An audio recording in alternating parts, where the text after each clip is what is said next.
അപ്പോൾ നമ്മുടെ കൂട്ടുകാരെ എന്നെ ഓർമ്മയുണ്ടല്ലോ അല്ലേ? 20 വർഷത്തെ എയർഫോഴ്സ് ജീവിതത്തിന് ശേഷം ഇപ്പോൾ സ്വസ്ഥമായിട്ട് വീട്ടിൽ കൃഷിപ്പണി എടുത്ത് ജീവിക്കുകയാണ്. ജോലിയൊന്നും ഇതുവരെ ശരിയാവാത്തതുകൊണ്ടേ നമ്മളെ കൃഷിപ്പണിയാണ് മെയിൻ. കൃഷിപ്പണിയെ പറ്റി നിങ്ങൾക്ക് ഒരു ക്ലാസ് എടുത്തു തരാൻ ഇപ്പോൾ എനിക്ക് പറ്റും. കാരണം ഞാനൊരു കൃഷിക്കാരനാണ്. എൻ്റെ കൃഷിയെ ഞാൻ നിങ്ങൾക്കൊന്ന് പരിചയപ്പെടുത്തി തരാം. ശരി.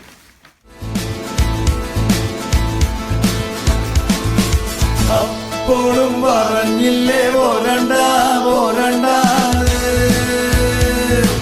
പോരണ്ട പോരണ്ട.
അപ്പോഴും പറഞ്ഞില്ലേ പോരണ്ട പോരണ്ട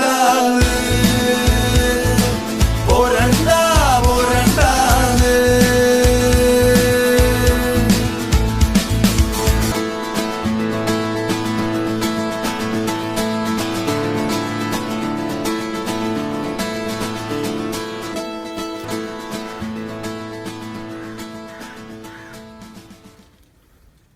അപ്പോൾ ഇതാണ് എൻ്റെ വാഴക്കൃഷി. ജൈവ കൃഷിയാണ്, വളമൊന്നുമില്ല തീരെ. വാഴക്കണ്ണ് വെച്ചപ്പോൾ എല്ലുകൂടി ഇട്ടു. 15 ദിവസത്തിന് ശേഷം വെറും ചാണകം. ഇനി വേറെ വളങ്ങളൊന്നുമില്ല. ഇപ്പോൾ ഊന്നിടുന്നുണ്ട് കാറ്റത്ത് മറിഞ്ഞു വീഴാതിരിക്കാനായിട്ട്. അപ്പോൾ അതുകൊണ്ട് ഇതുപോലുള്ള കൃഷി ചെയ്ത് കഴിഞ്ഞാൽ വളമില്ലാത്ത നല്ല ഒന്നാന്തരം ഏത്തപ്പഴം കഴിക്കാം. ഓക്കെ, എല്ലാവരും കഴിക്കും, എല്ലാവരും ഉണ്ടാക്കി ഇതുപോലത്തെ ഏത്തപ്പഴം കഴിക്കണം. ഇനി ബാക്കി കാര്യങ്ങൾ ഞാൻ പറഞ്ഞു തരാം.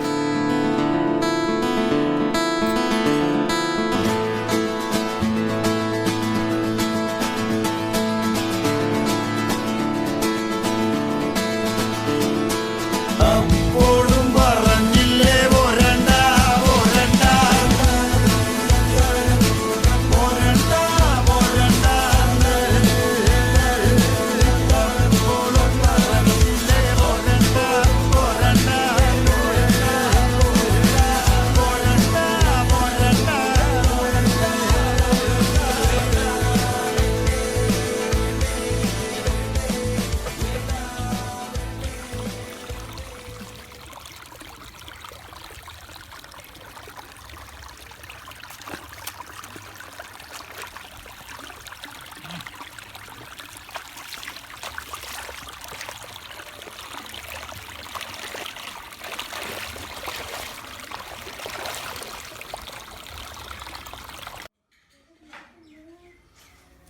അപ്പോൾ കൃഷിയുടെ എല്ലാ രീതികളും കണ്ടല്ലോ.